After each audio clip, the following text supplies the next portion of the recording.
दोस्तों, इन 3 प्रकार के भोजन से मनुष्य की आयु कम होती है। इस प्रसंग में एक प्राचीन कथा है। इस कथा के माध्यम से हम आपको बताते हैं कि मनुष्य को किस प्रकार का भोजन करना चाहिए, भोजन करने का सही तरीका और सही दिशा कौन सी है, भोजन कब करना चाहिए तथा भोजन शुरू करने से पहले क्या बोलना चाहिए। दोस्तों, एक बार की बात है, देवर्षि नारद भगवान श्री कृष्ण से मिलने के लिए द्वारिका नगरी में पधारते हैं। तब भगवान श्री कृष्ण देवर्षि नारद को देखकर उनका स्वागत करते हुए कहते हैं, आइए देवर्षि, द्वारिका में आपका स्वागत है। आज किस प्रयोजन से आप द्वारिका में पधारे हैं? अवश्य ही कोई महत्वपूर्ण समाचार लेकर आए होंगे। तब देवर्षि कहते हैं, हे प्रभु, आप सब कुछ जानते हुए भी पूछ रहे हैं। मैं आज आपके पास मेरी एक्स शंका का निवारण करने के लिए ही आया हूं। कृपया आप अपने इस भक्त की द्विधा को दूर कीजिए। तब श्री कृष्ण मुस्कुराते हुए कहते हैं, हे देवर्षि, मैं अवश्य जानता हूं कि आप किस कारण से दुखी है और आपके मन की द्विधा को भी मैं अवश्य जानता हूं। इसीलिए आपके मन में जो भी शंका है अथवा प्रश्न है, आप निसंकोच होकर पूछिए। मैं आपकी शंका का निवारण अवश्य करूंगा। देवर्षि नारद कहते हैं, हे प्रभु, मेरे मन में आज यह जानने की इच्छा है कि मनुष्य को किस प्रकार का भोजन करना चाहिए, किस प्रकार का भोजन मनुष्य की आयु बढ़ाने वाला होता है और किस प्रकार का भोजन आयु को कम करने वाला होता है। हे प्रभु, मनुष्य को भोजन किस दिशा में मुख करके करना चाहिए, भोजन करने से पूर्व कौन सा मंत्र बोलना चाहिए, कृपा करके आप मुझे इन सभी प्रश्नों के उत्तर दीजिए। तब श्री कृष्ण कहते हैं, हे देवर्षि, आज आपने समस्त मनुष्य जाति के कल्याण के लिए बहुत ही महत्वपूर्ण प्रश्न किया है। यह बात सत्य है कि मनुष्य जिस प्रकार का भोजन करता है, उसी के अनुसार उसका स्वभाव, भाग्य और उसका अगला जन्म निर्धारित होता है। हे देवर्षि, इस विषय में एक प्राचीन इतिहास है जो मैं आपको सुनाता हूं। त्रेता युग में यह कथा महर्षि अगस्त्य ने भगवान श्री राम को सुनाई थी, इसीलिए इस कथा का महत्व बहुत अधिक है। इस प्राचीन कथा के माध्यम से आपको आपके सभी प्रश्नों के उत्तर मिल जाएंगे। इसीलिए आप इस कथा को ध्यान से पूरा अवश्य सुने और इसका प्रचार करें। जो भी इस कथा का श्रवण करता है, उसके समस्त पापों का नाश होता है और उसे सैकड़ों वर्षों तक दान करने का पुण्य मिलता है। देवर्षि कहते हैं, हे प्रभु, मैं इस कथा को अवश्य सुनना चाहता हूं। इस कथा को मैं ध्यानपूर्वक सुनूंगा और इसका प्रचार पृथ्वीलोक पर करूंगा। श्री कृष्ण कहते हैं, प्राचीन काल की बात है। उस समय एक बहुत बड़ा जंगल था। उस जंगल का आकार 100 योजन था, लेकिन उस जंगल में कोई भी पशु और पक्षी नहीं रहते थे। केवल वृक्ष और पेड़ पौधे ही थे। कोई भी पशु उस जंगल की तरफ नहीं जाता था, लेकिन उस जंगल के मध्य भाग में एक 4 कोस लंबी झील थी और केवल उसी झील में हंस, बदक तथा अन्य पशु पक्षी रहा करते थे। एक बार अगस्त्य मुनि उस झील के पास से गुजर रहे थे तो उन्हें एक बहुत ही अजीब चीज दिखाई दी। उस झील के पास एक बहुत बड़ा आश्रम था जो बहुत पुराना हो गया था, लेकिन फिर भी अत्यंत सुंदर और पवित्र दिखाई पड़ रहा था। उस आश्रम में कोई भी साधु तथा तपस्वी नहीं रहता था। वह आश्रम पूरी तरह से खाली था। अगस्त्य मुनि एक रात के लिए उस आश्रम में ठहर गए और सुबह उठकर वे उस झील के पास चले गए तो उन्हें रास्ते में एक मुर्दा अर्थात लाश पड़ी हुई दिखाई पड़ी, जो शरीर से अत्यंत बलवान और हृष्टपुष्ट था, जिसे देखकर मालूम होता था कि वह किसी तरुण पुरुष की लाश है। उस लाश को देखकर अगस्त्य मुनि सोचने लगे कि यह कौन है, इसकी मृत्यु कैसे हो गई तथा वह इस जंगल में आखिर कैसे आया होगा। उस मरे हुए आदमी के बारे में जानने की अगस्त्य मुनि को जिज्ञासा हुई। तभी अचानक आकाश में उन्हें एक दिव्य विमान दिखाई पड़ा और वह दिव्य विमान उस झील के समीप आकर रुक गया और उस विमान से एक दिव्य पुरुष उतरा और वह उस झील में नहाने के लिए चला गया। झील में नहाने के बाद वह बाहर आया और उस मुर्दे का मांस खाने लगा। उसने भर पेट उस मोटे ताजे मुर्दे का मांस खा लिया और फिर से विमान में बैठकर स्वर्ग की ओर जाने लगा। तभी अगस्त्य मुनि ने उस दिव्य पुरुष को आवाज लगाई, हे दिव्य पुरुष, तुम कौन हो? तुम देवताओं के समान दिखाई पड़ते हो, किंतु तुम्हारा भोजन बहुत घृणित है। तुम मुर्दे का मांस क्यों खा रहे हो? ऐसा भोजन भला कोई देवता कैसे कर सकता है? फिर उस स्वर्गवासी दिव्य पुरुष ने अगस्त्य मुनि की तरफ देखा और उन्हें हाथ जोड़कर प्रणाम करके कहने लगा, हे विप्रवर, आपको प्रणाम है। मैं आपको मेरी कहानी सुनाता हूं। पूर्व काल की बात है। विदर्भ देश में मेरे महायशस्वी पिता राज्य करते थे। वे वसुदेव के नाम से तीनों लोकों में प्रसिद्ध थे और परम धार्मिक व्यक्ति थे। उनकी दो पत्नियां थीं। उन दोनों पत्नियों से उन्हें एक एक करके दो पुत्र हुए। मैं उनका सबसे बड़ा बेटा था। लोग मुझे श्वेत के नाम से जानते थे और मेरे छोटे भाई का नाम सूरत था।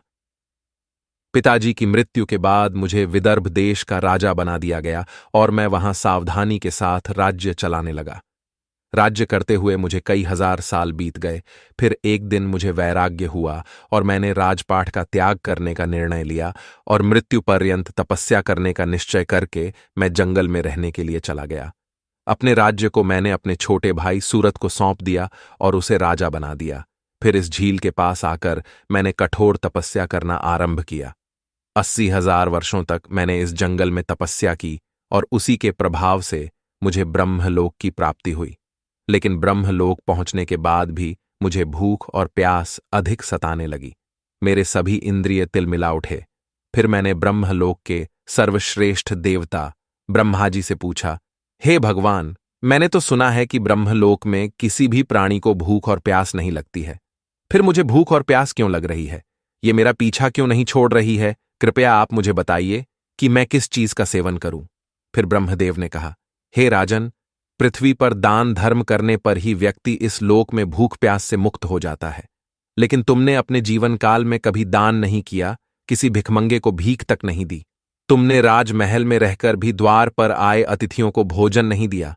तुमने सदैव ही उच्चिष्ट भोजन किया है। बिना स्नान किए ही तुम भोजन किया करते थे। भोजन शुरू करने से पहले तुमने ईश्वर का धन्यवाद नहीं किया। स्वादिष्ट भोजन को दूसरों को दिए बिना ही तुमने उसे ग्रहण कर लिए। इसी कारण से तुम्हें यह पाप लगा है। इसीलिए तुम्हें ब्रह्मलोक में भी भूख और प्यास का कष्ट उठाना पड़ रहा है। जीवित रहते हुए तुमने अनेक प्रकार के आहारों का अकेले ही सेवन किया है। अनेक प्रकार के पकवान तुमने अकेले ही खाए हैं, दूसरों को नहीं दिए हैं, जिससे तुम्हारा शरीर तो बलवान बन गया, किंतु तुम्हारा पुण्य क्षीण हो गया। अब तुम्हारे लिए एक ही उपाय है। उस झील के पास तुम्हारा शरीर पड़ा हुआ है। तुम उसी का मांस खाकर अपनी भूख मिटाओ। ब्रह्मा जी द्वारा इस प्रकार से कहने पर राजा ने कहा, हे प्रभु, अपने शरीर का भक्षण कर लेने के पश्चात मेरा क्या होगा? उसके बाद मैं क्या खाऊंगा? मेरे खाने के लिए कुछ भी शेष नहीं रहेगा। कृपया कुछ ऐसा भोजन बताए जिसका भक्षण कर लेने पर भूख मिट जाए और जो कभी खत्म ना हो। तब ब्रह्मदेव कहते हैं, हे राजन, तुम्हारा शरीर ही मैंने अक्षय बना दिया है। उसे तुम रोज खाओगे फिर भी यह समाप्त नहीं होगा। वह दूसरे दिन फिर से ताजा हो जाएगा। इस मृत शरीर के अंग फिर से उग आएंगे और उन्हें तुम फिर खा सकोगे। और जब तुम अपने शरीर का मांस खाते हुए 100 वर्ष बीत जाएंगे, उसके बाद तुम्हारे इसी जंगल में एक दिन महर्षि अगस्त्य पधारेंगे और उन्हीं के द्वारा तुम इस पाप से मुक्ति पा सकोगे। इस प्रकार से राजा ने सारी हकीकत महर्षि अगस्त्य को बता दी और कहने लगे, हे विप्रवर, मेरा शरीर कभी नष्ट नहीं होता है और मैं रोज आकर अपने शरीर का मांस खाता हूं। न जाने कब मुनि अगस्त्य यहां पर पधारेंगे और मुझे इस कष्ट से मुक्ति दिलाएंगे। ऐसा सोचते हुए मुझे 100 वर्ष बीत चुके हैं और मैं आज भी उनकी राह देख रहा हूं।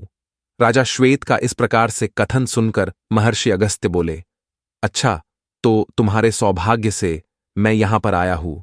मैं ही मुनि अगस्त्य हूं, और बोलो मैं तुम्हारी किस प्रकार से सहायता कर सकता हूं। तब राजा अत्यंत प्रसन्न हुए और जमीन पर लेटकर महर्षि अगस्त्य के चरणों को वंदन करने लगे। राजा श्वेत बोले, हे मुनि, कृपया आप मुझे इस घृणित आहार से मुक्त कीजिए तथा जिस पाप के कारण मुझे ये प्राप्त हुआ है उस पाप से भी मुझे मुक्त कीजिए, जिससे मुझे अक्षय लोक की प्राप्ति हो सके। हे ऋषि, मैं आपको ये दिव्य आभूषण भेंट करता हूं। कृपया आप मुझ पर कृपा करें। राजा की दुख भरी बातें सुनकर मुनि को उन पर दया आ गई।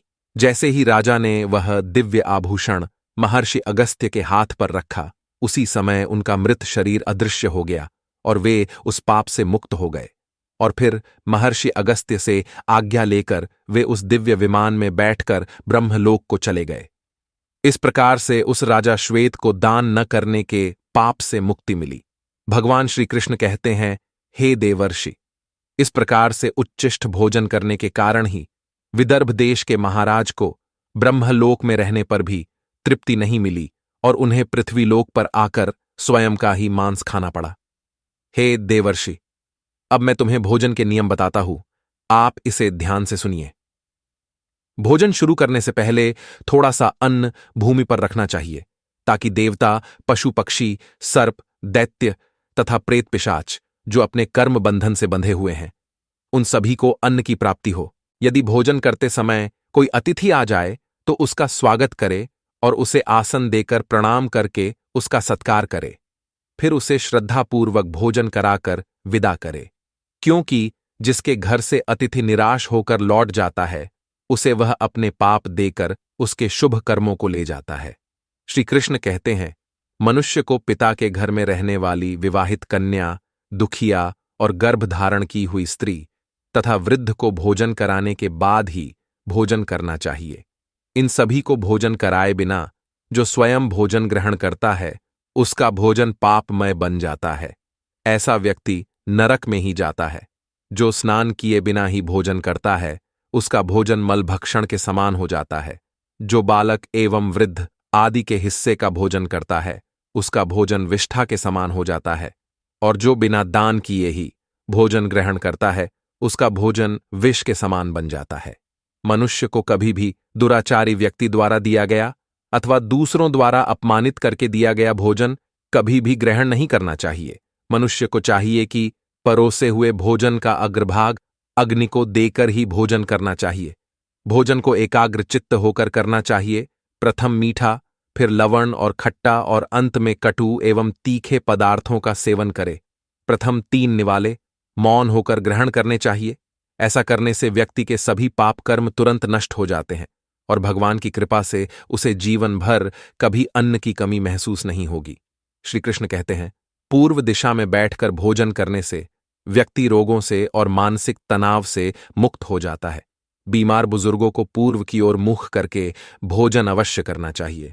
इससे उनके स्वास्थ्य में सुधार होता है, क्योंकि पूर्व दिशा उगते हुए सूर्य की दिशा है और सूर्य देव बल, आरोग्य तथा दीर्घायु प्रदान करते हैं। विद्या की अभिलाषा रखने वाले मनुष्य को उत्तर दिशा की ओर मुख करके भोजन करना चाहिए। यह दिशा देवी सरस्वती की दिशा है। ध्यान रहे, दक्षिण दिशा की ओर मुख करके भोजन न करे, यह मृत्यु की दिशा होती है। इस दिशा में मुख करके भोजन करने से आयु कम होती है। टूटे फूटे बर्तनों में भोजन नहीं करना चाहिए, यह दुर्भाग्य को निमंत्रण देता है। भोजन हमेशा स्वच्छ थाली में ही करना चाहिए। गंदी थाली में भोजन करने से जीवन में दुर्भाग्य आता है। एकादशी के दिन तामसिक अन्न का सेवन न करे। जो मनुष्य एकादशी के दिन तामसिक अन्न अर्थात मांस का सेवन करता है, लक्ष्मी उसे छोड़कर चली जाती है। भोजन का अपव्यय करना अनर्थ माना गया है, इसीलिए थाली में जितना आवश्यक हो उतना ही भोजन ले। अगर कोई व्यक्ति साथ में भोजन कर रहा हो तो उसका भोजन समाप्त होने तक उठकर नहीं जाना चाहिए। इससे पितृदेव नाराज हो जाते हैं। भोजन के बाद थाली में हाथ धोना अनुचित माना गया है। थाली में हाथ धोने से अन्न का अपमान होता है। भोजन के बाद थाली में हाथ धोने वाले लोग नीच योनि में जन्म लेते हैं।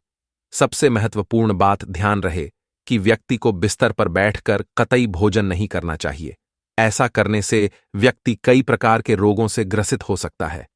भोजन केवल जमीन पर आसन बिछाकर उस पर बैठकर ही करना चाहिए।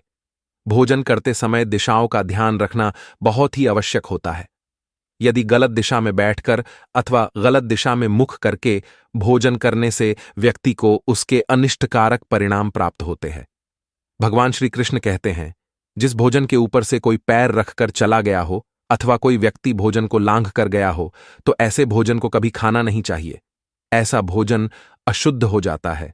ऐसे भोजन को पशुओं को खिला देना चाहिए। दूसरों के द्वारा लांघा गया भोजन खाने से मनुष्य की आयु कम हो जाती है और उसके शरीर में भिन्न भिन्न प्रकार के रोग उत्पन्न होते हैं। यदि भोजन में बाल निकल आता है तो ऐसा भोजन त्याज्य हो जाता है। यदि अन्न में बाल निकलता है तो उसे ईश्वर को कभी प्रसाद के रूप में नहीं चढ़ाना चाहिए और ना ही स्वयं खाना चाहिए। ऐसा भोजन प्रेतों को प्राप्त हो जाता है। श्री कृष्ण कहते हैं, मनुष्य को दूसरों के लिए परोसा हुआ भोजन भी नहीं खाना चाहिए। जो मनुष्य दूसरों का भोजन छीन के खाता है अथवा किसी को बिना दिए ही स्वयं उस अन्न का उपभोग करता है, उससे देवी अन्नपूर्णा रुष्ट हो जाती है। भोजन सभी में बांटकर खाना चाहिए। दूसरों के हिस्से का भोजन करने से मनुष्य के पुण्य कर्म नष्ट हो जाते हैं। पवित्र आसन पर बैठकर अपने पैरों को भूमि पर रखकर पूर्व की ओर सूर्याभिमुख होकर अन्न ग्रहण करना ही सर्वोत्तम माना गया है। पूर्वाभिमुख होकर भोजन करने से यश की प्राप्ति होती है और उत्तर की ओर मुख करके भोजन करने से सत्य की प्राप्ति होती है। दोनों हाथ, दोनों पैर तथा मुख को पानी से धोकर ही भोजन करना चाहिए। भोजन के पात्र को भूमि पर रखकर अन्न ग्रहण करना ही सर्वश्रेष्ठ माना गया है। शास्त्रों में इस प्रकार के भोजन को उपवास के समान बताया गया है। मनुष्य को क्रोध रहित होकर भोजन करना चाहिए। क्रोध की अवस्था में भोजन करने से भोजन का अपमान होता है और कई व्याधियां उत्पन्न होती है। यदि चित्त कहीं और हो तब भी भोजन नहीं करना चाहिए और गुस्से से भरे मन से भी भोजन करना अशुभ होता है। जो जूते पहनकर भोजन करता है, इस प्रकार के भोजन को आसुरी भोजन कहा गया है। ठीक मध्यरात्रि में, ठीक मध्याह्न होने पर भी भोजन करना अशुभ माना गया है। यदि पेट खराब हो तब भी भोजन नहीं करना चाहिए। गीले वस्त्र पहन करके भी भोजन करना अशुभ होता है। दूसरों के लिए परोसा गया भोजन भी कभी नहीं करना चाहिए। सोते हुए, खड़े होकर, टूटे फूटे पात्र में भूमि पर रखकर अथवा हाथ पर रखकर भोजन ग्रहण करने से दरिद्रता आती है। भोजन करते समय वेदों का उच्चारण नहीं करना चाहिए। शास्त्रों के अनुसार स्त्री को पति के भोजन के बाद ही भोजन कर लेना चाहिए। यदि पति घर से दूर हो तो पति को ध्यान करके भोजन ग्रहण करना चाहिए। इससे पति की आयु लंबी होती है और स्त्री सदा सुहागिन रहती है। पति से पहले भोजन करना शास्त्रों में शुभ माना नहीं गया है। इससे पति की आयु कम हो जाती है। इसके साथ ही विष्णु पुराण के अनुसार पति और पत्नी को एक साथ बैठकर भोजन नहीं करना चाहिए। ऐसा करने से दोनों में क्लेश और विवाद होता है। अंधकार में अथवा आकाश के नीचे बैठकर भोजन नहीं करना चाहिए। भोजन करते समय सिर पर छत अथवा वृक्ष की छाया अवश्य होनी चाहिए।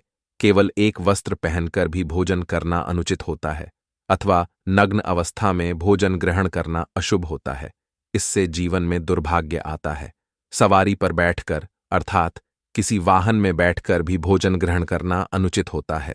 साथ ही शैया पर बैठकर भोजन करने से व्यक्ति की आयु कम हो जाती है। हंसते हुए अथवा रोते हुए भोजन करना अनिष्टकारक होता है। इससे गले में अन्न फंसकर प्राण जाने का भी खतरा बना रहता है। तो दोस्तों, इस प्रकार से भगवान श्री कृष्ण ने देवर्षि नारद को भोजन करने का महत्व बताया है। आपको यह कथा कैसी लगी कमेंट करके अवश्य बताएं। जानकारी अच्छी लगी तो वीडियो को लाइक जरूर करें और कमेंट में जय श्री कृष्ण अवश्य लिखें। साथ ही चैनल को सब्सक्राइब करें।